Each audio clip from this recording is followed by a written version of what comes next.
C'est une autre tempête hivernale à Sainte-Flavie. Les vents sont violents, les vagues sont fortes. Damien Ruet est inquiet. Il se souvient de ce qu'il a vécu. Ça montait sur le terrain, puis ça a été viré jusqu'à après la bâtisse. Ça passait même à côté de la bâtisse en allant Chaque côté? Chaque côté, en allant vers la rue. C'était en décembre 2010. Partout dans l'est du Québec, des grandes marées ont fait des ravages.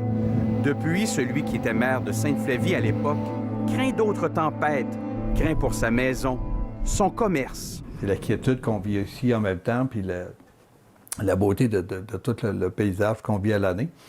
Mais en même temps, il y a ça qui nous pend au bout du nez. À Sainte-Flavie, plus de 200 maisons sont à risque en raison des tempêtes et de l'érosion des berges. Ici, on perd en moyenne de 15 à 16 cm de littoral par année.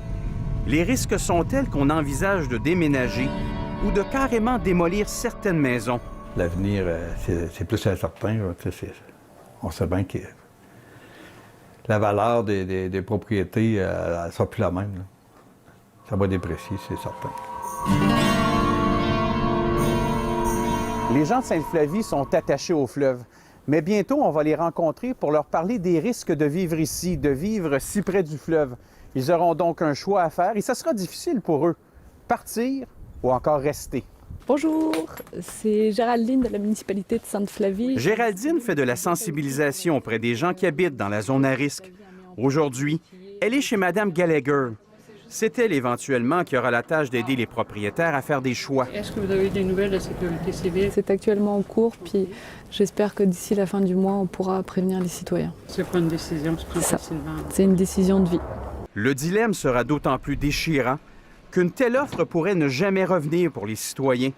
Selon nos informations, le gouvernement du Québec s'apprête à offrir une aide financière de 5,5 millions de dollars aux propriétaires des 25 maisons les plus à risque, ce qui équivaut à 220 000 $ par résidence. C'est le programme de prévention de la sécurité publique qui va leur offrir soit de déplacer de manière préventive leur maison, donc on la prend puis on la met sur un terrain qui est plus sécuritaire, soit on démolit leur maison, soit ils restent là.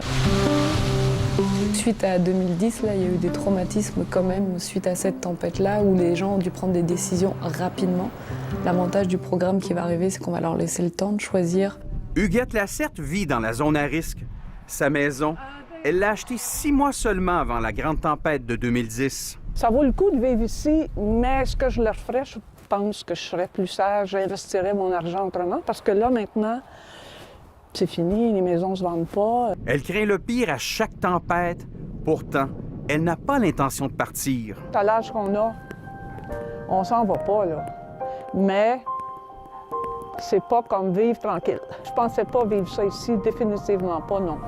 Je suis tellement certaine que ça va se reproduire dans un temps X que je connais pas. Pour s'assurer que les gens touchés restent dans son village, le maire actuel de Sainte-Flavie va créer un nouveau développement résidentiel ici sur ces terrains. Suite aux grandes marées de 2010, c'est qu'il n'y avait que très peu de terrains disponibles à Sainte-Flavie qui permettaient, à l'époque, dans l'urgence, de relocaliser des maisons.